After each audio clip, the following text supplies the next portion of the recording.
अध्यात्म जगत में समस्त विश्व को रोशनी देता विश्व गुरु भारत भूमि का एक आलोकित प्रकाश पुंज है। भारत की प्रसिद्ध औद्योगिक नगरी पानीपत में स्थित ब्रह्मा कुमारी ज्ञान सरोवर परिसर के डायरेक्टर राजयोगी भ्राता भारत भूषण जी, जिनका जन्म विश्व में जीवन मूल्यों व नैतिकता की पुनर्स्थापना में निरंतर प्रयासरत विशेष हस्तियों में उल्लेखनीय है। आपका जन्म 29 जुलाई 1961 को रोहतक शहर के एक धार्मिक परिवार में हुआ। आपके घर में प्रतिदिन सुबह शाम गुरु ग्रंथ साहब का पाठ होता था, जिसे सुनने आसपास के लोग भी इकट्ठा होते थे। आपका आत्मिक तेज ऐसा था कि घर आने वाले संत महात्मा आपके कोई महान आध्यात्मिक विभूति बनने की भविष्यवाणी करते रहते थे, जिसका प्रमाण है आप चौथी कक्षा से ही गुरु ग्रंथ साहब पढ़ने लग गए थे।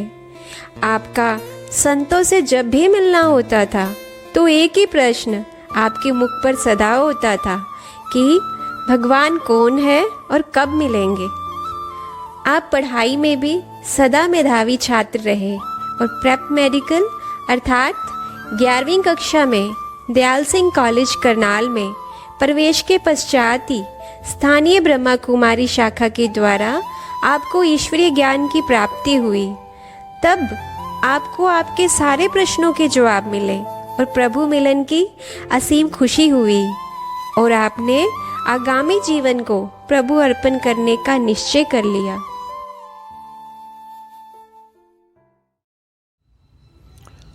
ओम शांति। हमारे लौकिक घर में श्री गुरुद्वारा साहिब का एक स्थान बनाया हुआ था, एक हाल में, जिसमें हमारे माता पिता दादा दादी सभी रोज़ाना सुबह और शाम को पाठ करते थे। मैं भी रुचि से उसमें बैठता था। आस पड़ोस से सभी सत्संग सुनने के लिए आते थे। मेरी दादी जी कथा करती थी और बहुत ही अच्छा एक धार्मिक घर कहूँ, ऐसे धार्मिक घर में मेरा लौकिक जन्म हुआ, लालन पालन हुआ धार्मिक माता पिता दादा दादी की गोद में। बचपन से ही मेरे धार्मिक संस्कार थे, क्योंकि लौकिक माता जी ने मुझे कभी कभी सुनाते थे, जो अभी 2-3 वर्ष पहले ही शरीर छोड़ गए और ज्ञान में चलते थे। वो मुझे सुनाते थे कि जब आप आत्मा मेरे शरीर में गर्भ में प्रवेश किया तो इतनी भक्ति भावना मेरे अंदर पैदा हुई, इतनी भक्ति भावना। मैंने ज़िंदगी में इतना जप तप नहीं किया होगा जितना जप तप मैंने उस समय में, उस पीरियड में किया, आपके जन्म से थोड़ा ही पहले, कुछ महीने पहले। फिर ये भी बताया कि आप जब आए घर में थोड़ा ना थोड़ा, कुछ ना कुछ पारिवारिक मन मुटाव, थोड़ा क्लेश सा रहता था, लेकिन आपके जन्म के पश्चात इतना शांति और इतना आपसी प्रेम की, भाईचारे की भावना पैदा हो गई, स्नेह की लहर चल पड़ी। और रोज़ाना हम कभी माताजी के कभी पिताजी के चरणों को दबाते थे और वो हमें कोई ना कोई धार्मिक कथा सुनाते थे। चौथी क्लास में ही मैं चौकी लग गया था, जिसे चरणी लगना कहते हैं, अर्थात 3rd क्लास में। जबकि हमारे पंजाबी सब्जेक्ट नहीं था, तो भी पंजाबी गुरमुखी में माताजी से सीखकर चौथी क्लास में श्री गुरु ग्रंथ साहब पढ़ने लग गया था और लगभग 10वीं तक मैंने पूरा गुरु ग्रंथ साहब पढ़ दिया था इस तरीके से। और रोज़ाना मेरा नियम था सुबह जपजी साहब पढ़ना, रात को रहरास साहब पढ़ना, कीर्तन सोहिला पढ़ना, आनंद साहब हम सारे घर वाले इकट्ठे मिलके पढ़ते थे, फिर अरदास भी करते थे। और आनंद साहब में आनंद भया मेरी माए सतगुरु में पाया, सतगुरता पाया सहज सेती मन वजियाँ वधाइयाँ। तो मैं पापा जी से पूछता था कि मन विच वधाइयाँ भी नहीं वजी, सतगुरु भी नहीं पाया, और रोज़ पढ़ देते हैं। तो कहते पुत्र पढ़ी चल कभी ना कभी तो हो ही जाएगा। इसलिए मुझे जो भी महात्मा मिलता, हमारे घर में संत महात्माओं ज्ञानियों का आना बहुत रहता था। उनके शुभ आगमन से बहुत खुशी का माहौल हो जाता था। तो मैं उनसे एक ही प्रश्न पूछता था कि महात्मा जी, भगवान धरती पर कब आएंगे और कैसे मिल सकते हैं हम भगवान को। तो वो मेरे प्रश्न का तो उत्तर नहीं देते थे, लेकिन मेरी महिमा बहुत करते थे। छोटा सा बच्चा देखो, इसको कितनी लगन है, छोटा सा बच्चा कितनी लगन है। तो मुझे बहुत इरिटेशन होती थी कि मेरे को मेरे प्रश्न का जवाब तो दे नहीं रहे। इसके अलावा मैं हनुमान की भी बहुत अच्छी, कभी कभी हनुमान मंदिर में जाके भक्ति करता था। और साथ साथ मुझे शंख बजाने का बहुत ही शौक़, क्योंकि वहाँ पर मंदिर में शंख बजाते थे तो मैं शंख बजाता था। इस तरीके करके मेरा ये धार्मिक सत्संग में और पढ़ाई पढ़ते हुए, पढ़ाई में भी मैं बहुत ब्रिलियंट था, होशियार था। घर में सभी भाई बहनों में पिताजी को मेरे पर नाज था कि ये पढ़ाई में बहुत अच्छे अंक लेकर आता है। तो मेरे को 11th क्लास में पिताजी ने पूछा कि तुम क्या बनना चाहोगे, डॉक्टर या इंजीनियर। तो मैंने कहा मैं डॉक्टर बन के सबकी सेवा करूँगा। तो डॉक्टर जो है बनने के लिए मैंने 11th मेडिकल में मैंने एडमिशन लिया और दयाल सिंह कॉलेज करनाल में एडमिशन लिया। तो वहीं पर ही मुझे अभी एडमिशन लिए हुए 2 मास हुए थे। तो 2 अक्टूबर का दिन था जिस दिन मेरे को ये ईश्वरीय ज्ञान करनाल प्रेम नगर की शाखा, वहाँ एक डॉक्टर नेबराज जी के घर में, मिशन देवी माता साकार बाबा के टाइम की उनके घर में गीता पाठशाला थी, वहाँ से मुझे ये ईश्वरीय ज्ञान मिला। वो बिल्कुल हमारे लौकिक घर के पास था। तो मुझे ईश्वरीय ज्ञान मिला और मेरे को जैसे ही ज्ञान मिला, मेरा जन्म अगर कहूँ तो योग से हुआ। क्योंकि मैं जब गया वहाँ किसी के निमंत्रण पे नहीं गया, एक तो मैं खुद गया क्योंकि मुझे पता लगा धार्मिक स्थल है यहाँ। तो मैं तो हमेशा तलाश में रहता था। और वहाँ जब योग चल रहा था लाल लाइट, तो मुझे इतनी शांति मिली, इतनी शांति मेरे को एकदम हुआ कि ऐसी शांति सारी दुनिया में ढूंढने पे नहीं मिल सकती। और उसी दिन ही मेरा समझो एक तरह निश्चय सा बैठ गया। तो मुझे बहुत ही वो अच्छा लगा। इसलिए मैं हमेशा समझता हूँ मेरा जन्म योग से हुआ, तो मेरे को योग का शौक़ बहुत रहता है। बहुत निश्चय पक्का हो गया कि जिस चीज़ की खोज थी स्वयं भगवान धरती पर आ चुके हैं और वो कैसे अपना कार्य कर रहे हैं, ये जानकर निश्चय करके बेहद खुशी हुई। आत्मा का पाठ करके तो बिल्कुल ही मैं विदेही हो गया। अरे मैं तो आत्मा हूँ, मैं भारत भूषण हूँ ही नहीं, ये तो मेरा शरीर है। ये मेरे को इतना अच्छा निश्चय हो गया कि मैंने सोचा कि ये तो शरीर विनाशी और मैं सचमुच एक आत्मा विनाशी हूँ। शुरू में लौकिक घर में, क्योंकि उन्हें लगा कि हम तो सिख धर्म को मानते हैं, ये किधर चल पड़ा है, तो उनका बहुत विरोध हुआ। लौकिक पिता का भी बहुत विरोध हुआ और इतना तक कि मुझे 2-3 बार उनकी प्रताड़ना का मैं शिकार बना। लेकिन बाद में वो मेरे इतने सहयोगी बने। 1 साल के बाद ही मेरे माताजी भी, मेरे बाद में फिर मेरे पिताजी भी, वो भी ईश्वरीय ज्ञान में चल पड़े। पारिवारिक प्रेरणा अनुसार आपने मेडिकल लाइन को बदल सिविल इंजीनियरिंग नीलोखेड़ी में एडमिशन लिया, जहां आपने ईश्वरीय अनुकंपा से सेवा स्थान की स्थापना की, जहां से 50 कुमारों को ईश्वरीय ज्ञान में चलाने के आप निमित्त बने। तब संयोगवश संस्था की संयुक्त मुख्य प्रशासिका दादी चंद्रमणि जी के आप संपर्क में आए और उनकी आज्ञाओं पर चलते चलते उनकी विशेष पालना के अधिकारी बने और अंततः उन्हीं की शुभ दुआओं से आपको ईश्वर अर्पण होने का सौभाग्य भी प्राप्त हुआ। पारिवारिक प्रेरणा के अनुसार मैंने मेडिकल लाइन छोड़कर सिविल इंजीनियरिंग नीलोखेड़ी में प्रवेश प्राप्त किया। और एक वंडरफुल था प्यारे बाबा की कमाल कि मैंने जाते ही भीषम प्रतिज्ञा की कि कुछ भी हो जाए 6 मास के अंदर यहाँ मैं प्यारे बाबा का सेंटर खोलने के निमित्त मुझे बनना ही है। और मैंने पढ़ाई के साथ साथ दिन रात ईश्वरीय सेवा शुरू कर दी, हॉस्टल में जाके पूरे कॉलेज में एक एक सेमेस्टर में। और उसके परिणाम स्वरूप 6 मास के अंदर ही लगभग 60-70 कुमार ईश्वरीय ज्ञान में चल पड़े।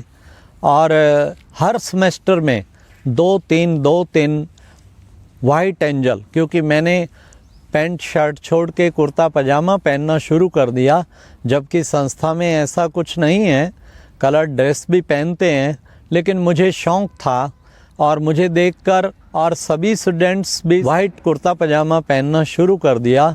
एक इतना वंडरफुल लगे पूरे इंजीनियरिंग इंस्टीट्यूट में, जैसे कि सारे 70-80 जैसे वाइट एंजल घूम रहे हों। हमने बाहर एक कमरा लिया और उसमें शुरू किया, तो वहाँ पर वास्तव में उस कोर्स के दौरान, इंजीनियरिंग कोर्स के दौरान इतनी तपस्या, सारे यंग कुमार, इतना उत्साह था, इतना उमंग था, जो हम दिन रात पढ़ाई में भी टॉप आते और ज्ञान योग की क्लासेज और योग भट्टी, जब कभी स्ट्राइक हो 3-3 दिन 7-7 दिन योग भट्टी करते थे। तो मेरी असली राज योग की अवस्था, जो मेरी योगिक स्टेज है, वो मेरी नीलोखेड़ी में बनी। उस कोर्स के दौरान मुझे इतना बल मिला, अमृत वेला, ज्ञान योग, सब चीज़ों में बहुत ही ऊंची अवस्था बनी। मीनवाइल क्योंकि करनाल से तो संबंध था ही, तो किसी तरीके दादी चंद्रमणि जी का करनाल में शुभ आगमन हुआ और वो किसी भाइयों के ग्रुप को समझाने आए थे, भाइयों और बहनों के ग्रुप को। मैं ये समझूंगा ये दादी चंद्रमणि की बहुत बड़ी अनुकंपा थी, उन्होंने सबको समझाया, लेकिन मैं उनके बहुत क्लोज उस मीटिंग में आ गया। तो मुझे उन्होंने कहा कि देखो, निमित्त भगवान ने रखा है, इन बहनों को भी निमित्त भगवान ने रखा है, इसलिए जो भी इनके द्वारा डायरेक्शन मिलते हैं, समझो परमात्मा के डायरेक्शन हैं।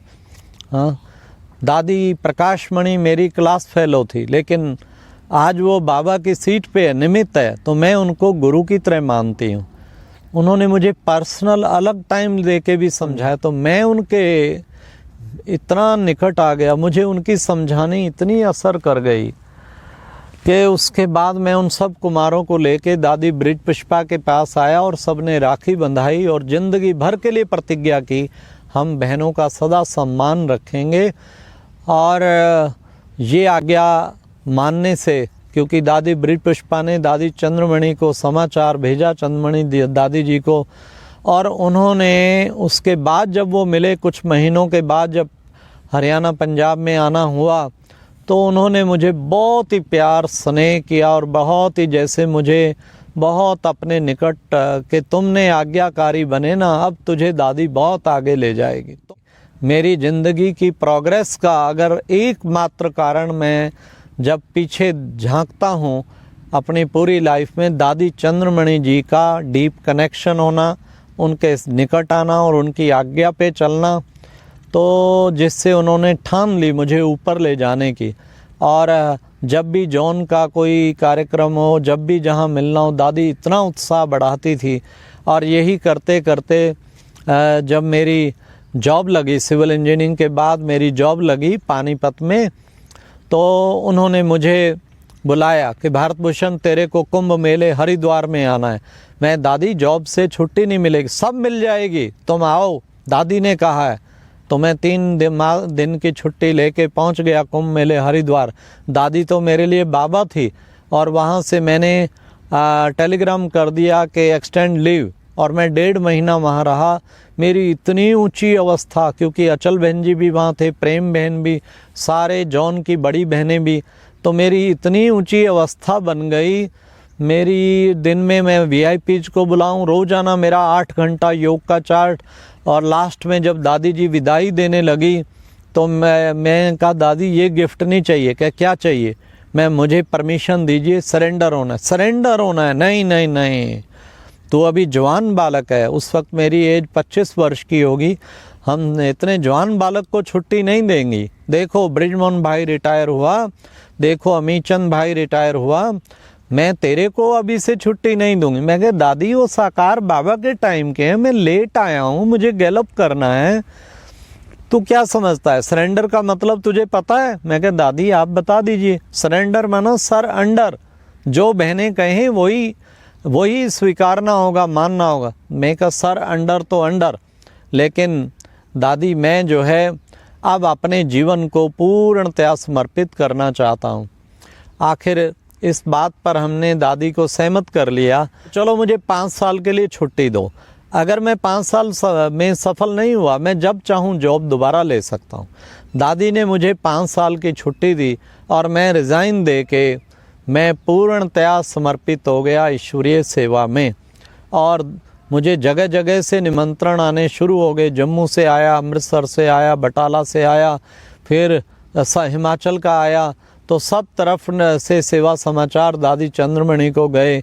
और जब मेरे को 1 साल के बाद मिली तो इतनी खुश, मुझे कंठ से लगा लिया कि तू अब सफल हो गया, तेरा बहुत अच्छा सर्टिफिकेट सब बहनों ने दिया है। और उसके बाद तो मैं समर्पित होकर दिन रात सेवा करता रहा। ये था एक सचमुच दादी चंद्रमणि की अनुकंपा से मेरा समर्पण होना। आपके पानीपत आगमन से पूर्व पानीपत में केवल मात्र एक बीके पाठशाला ही थी, परंतु सिविल इंजीनियर के रूप में पानीपत आने के बाद आपने सरकारी सेवा कार्य संभालते हुए भी ईश्वरीय लगन से 8 से 10 ईश्वरीय सेवा स्थान स्थापित किए। फिर जब आप ईश्वरीय कार्य में संपूर्ण बलिहार हुए तो दिन दोगुना रात चौगुना विस्तार पानीपत सेवाओं का करने के आप निमित्त बने।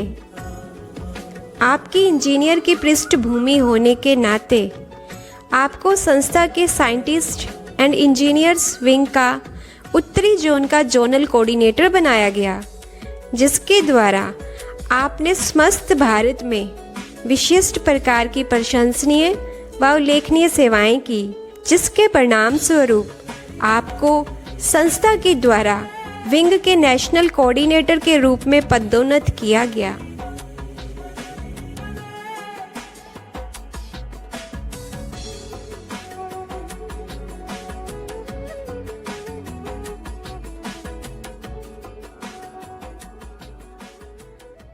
लौकिक पढ़ाई पढ़ने के पश्चात मेरी सिविल इंजीनियर के रूप में नियुक्ति पानीपत में हुई। उस वक्त पानीपत में केवल एकमात्र बीके गीता पाठशाला ठठेरा बाज़ार में थी।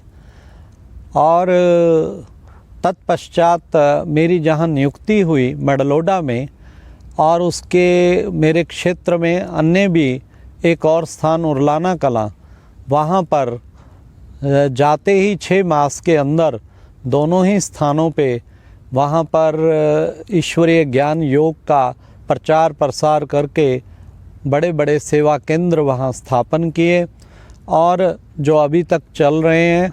और बहुत सारी बहनें वहाँ से राजयोग शिक्षिकाएं, विशेषकर उरलाना से तो 10 बहनें निकल के जगह जगह सेंटर इंचार्ज के रूप में सेंटर चला रही हैं। और ऐसे धीरे धीरे पानीपत भी ठठेरा बाज़ार से मॉडल टाउन में उप सेवा केंद्र पहले बना। करनाल से दादी ब्रिज पुष्पा से ही कनेक्शन था, फिर सेवा केंद्र बना। और धीरे धीरे 5 वर्षों के अंदर जब मैं समर्पण हुआ, समर्पण होने तक लगभग 8-10 सेवा स्थान तब तक खुल चुके थे। और आज वो क्षेत्र बढ़ाते बढ़ाते जो टोटल 48 सेवा केंद्र और 400 के लगभग गीता पाठशालाएं स्थापित की। सेवा स्थान जहां बहनें रहती हैं, जिसमें 30 से अधिक हरियाणा में हैं, 15-17 के लगभग जो है वो यूपी में खुले हुए हैं। और इन सेवाओं के साथ साथ मैं साइंटिस्ट इंजीनियर विंग का मेरे को दादी चंद्रमणि ने जोनल कोऑर्डिनेटर नियुक्त किया, और मैंने उसकी सेवाएं प्यारे परमपिता परमात्मा ने निमित्त बना के वो सेवाएं करवाई। उसके बाद जो है इंजीनियर विंग की सेवाओं में सारे भारतवर्ष में जाना हुआ, अनेक अभियानों में जाना हुआ, अनेक बड़ी बड़ी कॉन्फ्रेंसेस नेशनल कॉन्फ्रेंसेस में मुख्य वक्ता के रूप में भाग लिया, कई अभियानों में ग्रुप लीडर के रूप में भी भाग लिया, जहाँ पर कई गुजरात में जैसे नवल किशोर शर्मा जी ने, वहाँ पर गुजरात के राज्यपाल ने उन सेवाओं के परिणाम स्वरूप जो है सम्मानित किया। इस तरीके से ये सब सेवाएं पूरे भारतवर्ष में करते हुए कई जगह योग भट्टियाँ, कई क्लासेज, तो मेरे समर्पण के पश्चात मेरा जीवन पूर्णतया दिन रात सेवा में लग गया। मैं सेवाओं के क्षेत्र में कुछ स्मृतियाँ जो उभर रही हैं वो आपके सामने रखना चाहूँगा। जैसे कि 1985 में ये भारत एकता युवा पदयात्रा अमृतसर से दिल्ली, जिसमें मैंने भाग लिया, और मैं उससे पहले कभी 77 से 85 तक वैसे सेवाएं बहुत की, सेवा स्थान भी स्थापन किए, लेकिन कभी मैंने प्रवचन सभाओं में नहीं किया था। लेकिन पहले भारत एकता युवा पदयात्रा में जंडियाला गुरु अमृतसर से स्टार्ट होते जंडियाला गुरु में दादी चंद्रमणि जी भी मंच पे थी, तो मुझे कहा गया कि आप अपना कुछ सुनाओ अनुभव। तो जब वहाँ पर मैं बोला, दादी चंद्रमणि जी इतनी खुश हुए मंच पर, और वो मंच से उतरते ही मुझे इतना शाबाश दिया, वाह भारत भूषण तुम बहुत अच्छा बोले हो, बहुत अच्छा बोले हो। तो जैसे किसी की सोई हुई प्रतिभा किसी ने जगा दी हो। मैं शायद अच्छा ना भी बोला हूँ, लेकिन वो दादी का वरदान ऐसा सिद्ध हुआ, उनका इतना शाबाश मुझे देना। तो रास्ते भर में मैंने जो काउंट किया था, 22 बड़े बड़े हज़ारों के समारोह में मुझे जहाँ मुख्य वक्ता रखा गया था, ऐसे 22 शहरों में मैंने मुख्य वक्ता के रूप में भाग लिया। और लास्ट में 12 यात्राएं एक ही दिन वहाँ दिल्ली में जब एकत्रित हुई, तो 1200 यात्री, हर यात्रा में 100 यात्री आए थे, और हर यात्रा के 5-7 कुछ मुख्य वक्ता थे। तो उन सब का जगदीश भ्राता जी ने इंटरव्यू लिया, और ताल कटोरा स्टेडियम में जहाँ हज़ारों की सभा के बीच में कैबिनेट मिनिस्टर आए हुए थे, और हमारी तीनों दादियाँ, दादी प्रकाशमणि, दादी जानकी और दादी हृदय मोहिनी, जगदीश भ्राता, बृजमोहन भ्राता जी भी थे। तो वहाँ केवल 5 को अनुभव सुनाना था, तो जगदीश जी ने मुझे भी सिलेक्ट किया। मैं सच बताऊँ, उस दिन इतना पावरफुल सुबह से योग किया कि बाबा का आवाहन किया कि वहाँ 5-7 मिनट जो भी बोला, मैं नहीं समझता वो मेरी पावर में था, वो बियॉन्ड माय पावर, जैसे बाबा ही स्वयं बोल रहे हैं। और इतनी तालियां लगातार 5-7 बार पूरे ताल कटोरा स्टेडियम में जैसे बज रही थी। तो ये वरदान सचमुच मैं समझता हूँ दादी चंद्रमणि जी के द्वारा मुझे दिया गया। पूरे भारतवर्ष में फिर तो सैकड़ों समारोहों में और बड़े बड़े नेशनल सेमिनार में संबोधन करने का मौका मिला, माउंट आबू में भी, और जगह जगह योग भट्टियाँ कराने, जो मेरा एक शौक़ रहा, योग तपस्या कराना, वो भी एक दृढ़ लक्ष्य रहा। एक बहुत बड़ा मेगा प्रोग्राम पानीपत में सेक्टर 25 हुड्डा में किया गया, जिसमें लगभग 1 लाख के लगभग आत्माएं वहाँ पर आई, और 6 दादियाँ उसमें आई, दादी जानकी, दादी मनोहर दादी जी, और दिल्ली से रुक्मणी दादी, दादी कमलमणि जी, भगवती दादी सहारनपुर से, करनाल से ब्रजपुष्पा दादी जी, हमारे तीनों वरिष्ठ भाई भी, भ्राता ब्रिजमोहन जी, भ्राता अमीचंद जी, भ्राता मोहन सिंगल जी उस कार्यक्रम में थे। एक बहुत बड़ा पानीपत सर्कल के लिए अचीवमेंट था उस इतिहास में। पानीपत के 1 लाख की गैदरिंग, सारी जनता पानीपत की भाव विभोर हो गई। इसके अतिरिक्त और भी बड़े बड़े कॉन्फ्रेंस, आदरणीय दादी हृदय मोहिनी जी आए, इंजीनियर कॉन्फ्रेंस हुई, और इसके अलावा भारतवर्ष में भी जो जाना हुआ, पटना में बहुत बड़ा मेगा प्रोग्राम 2 लाख की गैदरिंग का संबोधन करने का सौभाग्य मिला। वहाँ सेवाएं भगवान ने दी, और इसके अलावा मुजफ्फरपुर और भी भिन्न भिन्न स्थानों पे मेगा प्रोग्राम्स में भी भाग लेने का मौका मिला। और शिमला में सचिवालय में आईएएस अधिकारियों को भी संबोधन करने का मौका मिला और साथ साथ शिमला में अक्सर जाना होता था, तो वहाँ पर मुख्यमंत्री, राज्यपाल, उन सब को 2 बार राज्यपाल भिन्न भिन्न राज्यपालों को माउंट आबू लेकर गए और मुख्यमंत्रियों की सेवा तो अक्सर करते रहते थे, उन्हें भी माउंट आबू तक लेकर गए। आपके ऐसे ही प्रभावशाली व्यक्तित्व एवं सेवा की लगन को देखते हुए सन 2004 में संस्था की मुख्य प्रशासिका दादी प्रकाश मणि जी ने आपको विदेश सेवा का अवसर दिया, जिसके प्रभावशाली परिणामों को देखते हुए अतिरिक्त मुख्य प्रशासिका एवं विदेश सेवाओं की चीफ दादी जानकी जी ने आपको बारंबार सारे विश्व में विदेश सेवा करने के अवसर प्रदान किए।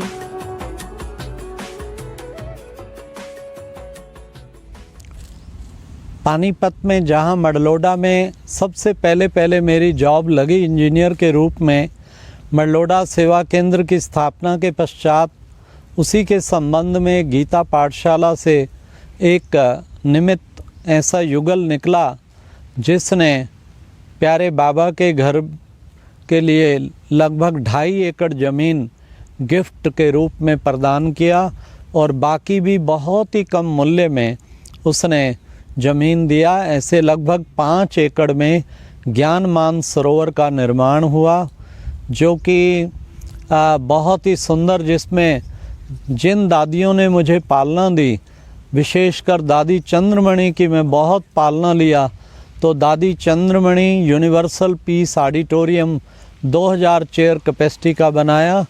दादी मनोहर के द्वारा पानीपत की स्थापना हुई, उनका भी बहुत आना जाना और उनकी भी पालना होती थी, तो दादी मनोहर मेडिटेशन हॉल बनाया। और विशेष करनाल से ईश्वरीय ज्ञान में निकला तो दादी ब्रिज पुष्पा के स्मृति में दादी ब्रिज पुष्पा एक 3D फिल्म सेमिनार हॉल बनाया। और दादी जानकी, जिसका मेरे को विश्व कल्याणकारी बनाने में एक बहुत बड़ा योगदान रहा, उन्हों की स्मृति में भी दादी Janki positive health care centre बनाया। तो मुझे प्यारे बाबा ने वहीं पर ही रखा हुआ है पिछले 6-7 साल से पूर्ण रूपेण, और उसे संभालने के निमित्त साथ साथ पानीपत सर्कल की सेवाएं तो संभालते ही हैं, लेकिन विश्व सेवा के निमित्त मैं समझता हूँ ये दादियों की अनुकंपा थी, क्योंकि इंद्रप्रस्थ में मेरा पहला परिचय दादी चंद्रमणि ने दादी जानकी से कराया। और दादी जानकी से परिचय कराते हुए ये कहा कि दादी, ये भारत भूषण बहुत सर्विसेबल, ये बिल्कुल अमीरचंद भाई जैसा है। तो दादी ने इतनी पावरफुल दृष्टि दी और मेरा चेहरा इतना खुशी में खिल गया। तो दादी ने एकदम कहा, परवीना, तो सोने का बैज मंगाया और मेरे को पहनाया। और दादी का ये निकट लाना, फिर जब भी दादी मुझे मिली तो तेरा परिचय मेरे को दादी चंद्रमणि ने इंद्रप्रस्थ में बहुत सही दिया था, उनको पूरा ये याद रहता था। तो दादी प्रकाश मणि जी ने मुझे कोई निमंत्रण था लंदन में, तो उनको मैंने बताया, तो उन्होंने मुझे वहाँ पर जाने का अवसर दिया। उन्होंने मेरे को जो है विशेष उनकी प्रेरणा से मैंने वहाँ का कार्यक्रम बनाया। जयंती बहन ने बताया, दादी बहुत खुश हुई है कि भारत भूषण भाई आ रहे हैं। तो मैंने संकोच मुझे था, पता नहीं वहाँ मैं इंग्लिश में इतना भाषण कर पाऊँ ना कर पाऊँ, लेकिन दादी ने मुझे पत्र के द्वारा, तुम बिल्कुल निश्चिंत रहो, विदेश और देश भारत एक जैसी सेवाएं हैं। फिर मैं दादी के हौसला बढ़वाने पे मैं वहाँ गया, और जब वहाँ सबसे पहले एक प्रवचन जब ऑक्सफोर्ड में हुआ, मॉरिन बहन और एक और बहन लेके गई, तो रास्ते में वापसी में मॉरिन बहन ने कहा, भरत भाई, have you studied in convent school? आप कन्वेंट स्कूल में पढ़े? मैं कहा नहीं, सिंपली विलेजेस में। मैं कहा क्यों? कहते आप your English is very good, आपकी इंग्लिश तो बहुत अच्छी है। फिर एक इंग्लिश टीचर भी साथ थी, वो भी कहने लगी yes I am English teacher, your English is very good. बस फिर मेरा कॉन्फिडेंस खुल गया और मैं वहाँ रहते हुए यूके के majority centre Lester, Manchester, Birmingham, Edinburgh, Aberdeen, Oxford और सब तरफ मेरा जाना हुआ, ब्राइटन और ब्रेडफर्ड, बहुत जगह, लफग्रो, इस तरीके। फिर उसके साथ साथ वहाँ से कैम्ब्रिज आदि भी जाना हुआ। फिर जर्मनी दादी के साथ गया, जर्मनी, इटली, फ्रांस, इन सब स्थानों पे भी। ये मेरी पहली विजिट में 2 महीने की विजिट थी। दादी तो चली गई जर्मनी के बाद वापस मधुबन।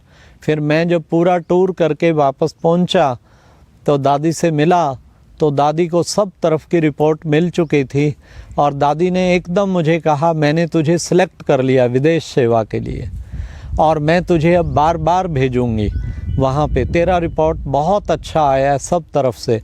तो बस फिर तो दादी जी मेरे को भेजती ही रही, लगभग 8 बार और 40 से अधिक देशों में, 5 महाद्वीपों में जाना हुआ और हर बार मैं दादी की आशीर्वाद लेके जाता था।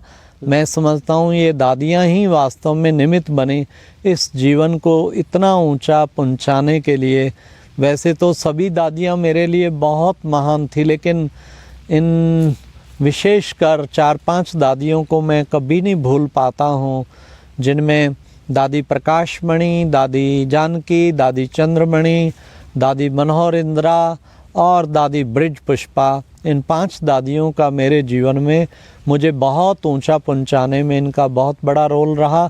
मैं इनको गुरु के समान ही समझता हूँ कि जिन्होंने इतना ऊंचा पहुंचाया।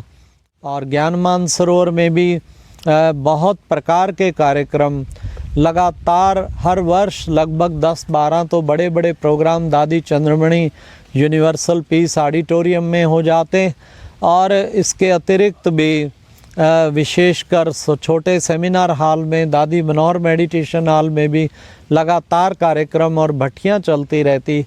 लेकिन अब कोरोना पीरियड में इतना खुशी हुई, ज्ञान मानसरोवर में लगातार तपस्या कार्यक्रम चले। हर शनिवार 16 घंटे की भट्टी, सुबह 4 बजे से रात्रि 8 बजे तक।